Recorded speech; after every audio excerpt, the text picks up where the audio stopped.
The story of Esther is set in the time of the Persian Empire. You may remember from our Year of the Bible readings that the Persians overtake the Babylonians as the major superpower in the world. The Babylonians sought to extinguish the identity of the Jewish people. They destroyed the temple. They scattered the Jewish people throughout their empire. They wanted to eliminate Jewish history. The Persians, however, were more sympathetic rulers. And so they allowed the Jewish people to return to their homeland and to reconstitute practices of the Torah. Not all of the Jews, though, returned back to Jerusalem and to the province of Judea. Some of them remained in Persia and in other provinces. We call this the diaspora. Think the word disperse. The Jews were dispersed, spread out. And so the Jews who returned to Jerusalem under the authority of the Persians and the ones who remain in their new homes, they're now faced with a new question. The first time they've had to ask this question in the history of the covenant people. How do you remain faithful to the God of the covenant when you do not have control over the promised land that was covenanted to you? Perhaps even more prominent a question. How much should you acquiesce to the prevailing culture in order to live in peace? And how much do you reject that culture for the sake of faithfulness to God? That's a relevant question in our own time. We as the church, I think, are living in a diaspora season. Now, we could argue for a while about whether or not the United States has ever been a Christian nation. Mr. Jefferson was pretty clear that it was not when he had this wall of separation he wrote about between church and state. But culturally, Protestant Christianity enjoyed a dominant presence in our nation for many centuries. That culture persisted until at least the 1960s. Others say it lasted longer. They trace it even to 2001. They use the terror attacks on 9/11 as the turning point. However you trace it, though, Protestant Christianity, this culture, was upheld both in legal structures of the nation and in informal ways. Businesses, restaurants were closed on Sundays. Connections that people had in their congregation was how they got promoted through their company or how they found that new job. The church was where you went to find your spouse. Some of you maybe even remember learning Bible verses as part of the daily announcements in your public school classrooms. At the same time, people had less disposable income in those eras. So the lake, the beach, couldn't call you away every weekend. They were in town, and there was nothing else to do, so you went to church. Youth sports were seasonal, and no one had yet thought of that incredible money-making machine of travel teams. Families also had more children. So if you just had 4 or 5 couples of childbearing age, you would have a children's Sunday school department and a youth group of 20 or 25 kids, as you'd have a family with 8 children coming to church on Sunday. Kids also grew up in their hometowns and most frequently stayed there. For the church, that meant that the same children you baptized and you confirmed, they maybe went off to college, but then they came back home, back to that same church. You ordained them as elders. They became your next youth advisors. And then they would tithe because they loved this church that had raised them and shown them the ways of faith in Jesus Christ. Most families in these days also worked on a single income. Mostly it was the husband who worked. And so women volunteered for all kinds of activities within the life of the congregation. I'm not advocating we go back to that time. I'm just saying this was a cultural reality of that day. And so the church, both knowingly and unknowingly, was in this opportunity to thrive The culture made it easy to be a Christian. Being Christian in America was almost an expectation.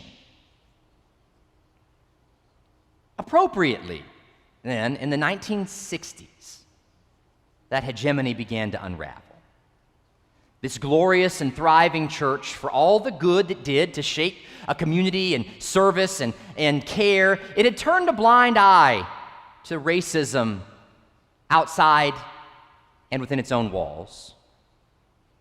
It perpetuated sexism in leadership in the church and in the broader culture. It remained silent as the war in Vietnam became increasingly unjust.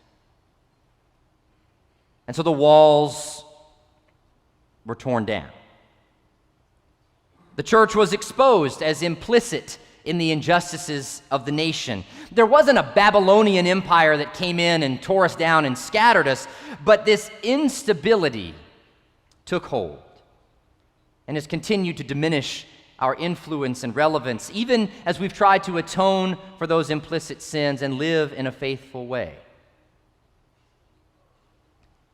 And so, like those Jews in the Persian period, we have to ask, how do we remain faithful in a culture that is ambivalent or perhaps even antagonistic to our witness? And how much of that culture do we participate in?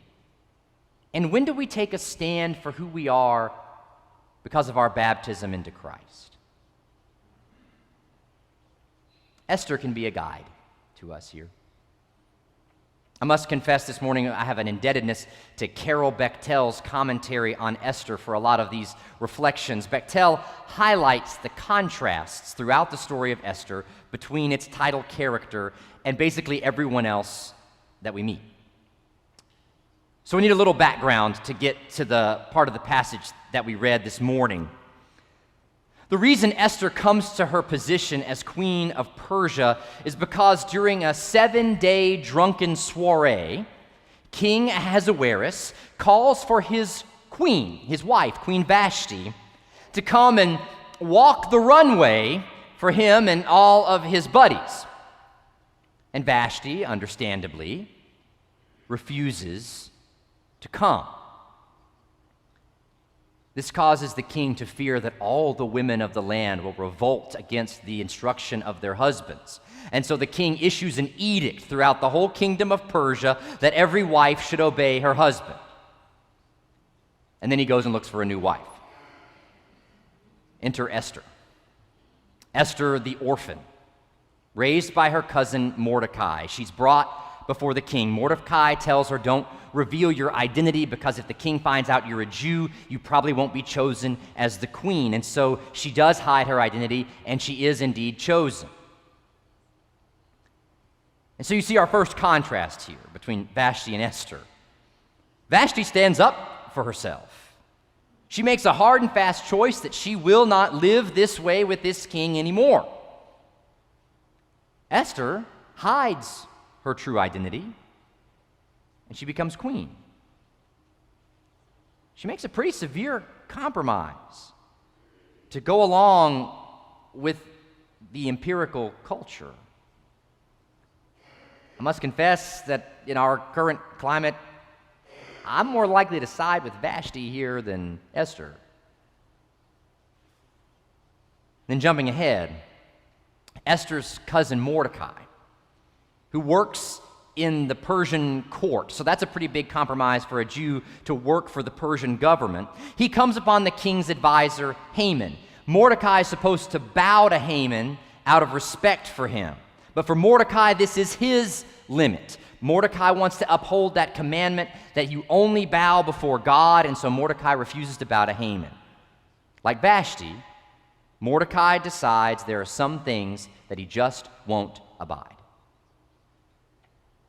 Haman, the advisor then, overreacts to this slight from Mordecai and decides not just to punish Mordecai for lack of respect, he's going to kill Mordecai, and he's going to kill every Jew who's like Mordecai. So Mordecai's act of conscience puts the survival of his entire people at risk. Haman's delicate ego proves that he's a terrible person to be an advisor to the king. He has no understanding of proportional action. And that brings us to where we are in the reading for today, where Mordecai comes to Esther. She receives the information of the pending annihilation of her people.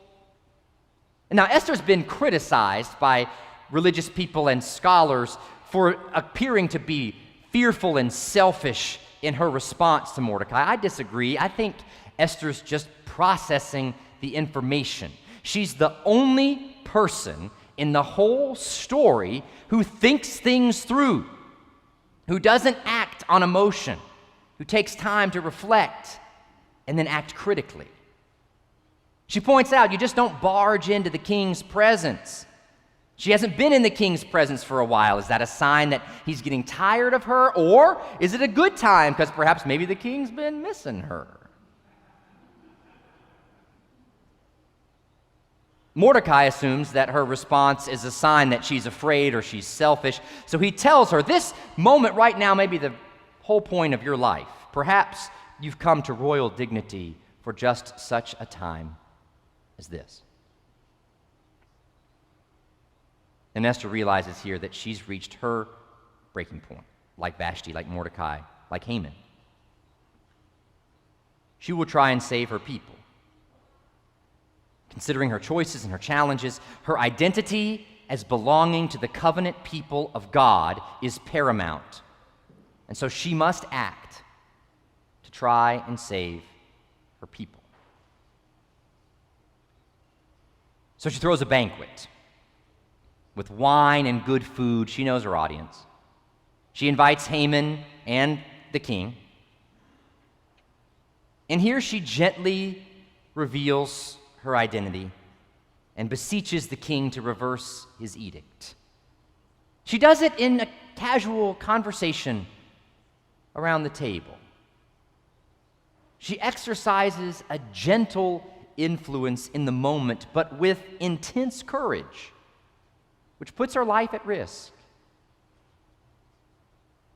And she succeeds. The story of Esther is teaching the Jews in the diaspora how their identity in the covenant can be interrelated to their life within the surrounding culture, but then also where they might be called to faithful action to their God. For Esther, it appears that her breaking point is when her communal identity is threatened with extermination. She cannot stand idly by and watch innocent Jews suffer.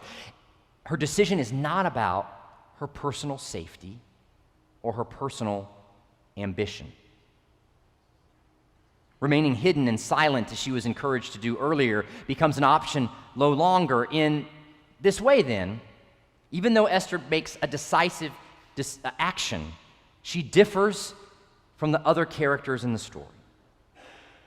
Vashti acts out of an understandable disdain about her personal dignity and integrity. Mordecai stands firm for his personal religious conviction against Haman. Haman is so consumed by his ego that he doesn't care about anyone else. Only Esther in the story understands that she has a role within a broader community and that she necessarily must be loyal to that community. Now, I can't stand here this morning and lay out a blueprint for what this means then for the 21st century church. I can't tell you how to be faithfully Christian in this day and time. Every situation and scenario cannot even be imagined. But here we are today. We know the culture in which we live. We are a diaspora community, make no mistake. And there are powerful forces around us.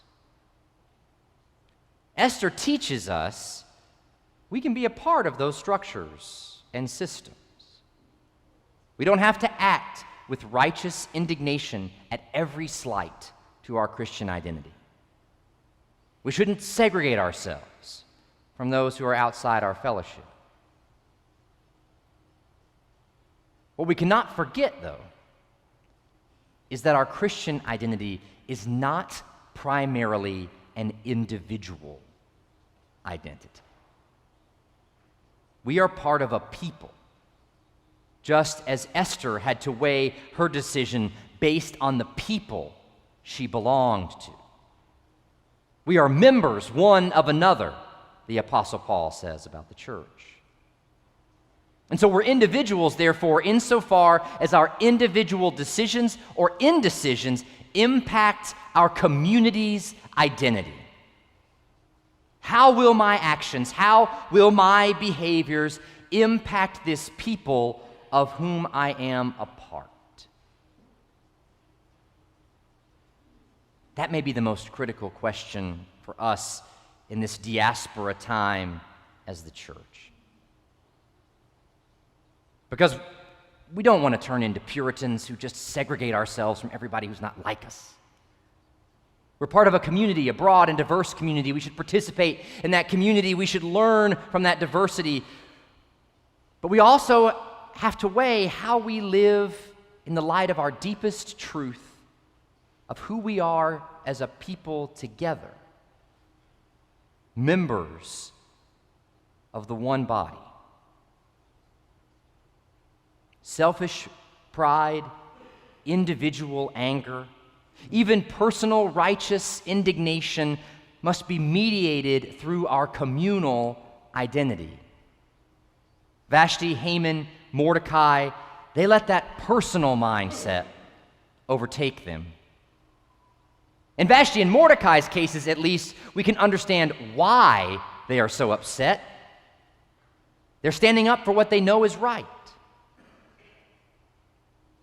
Esther weighs the choices, considers the challenges, puts together a plan, and works for a resolution that honors the security and viability of her community without drawing attention to herself.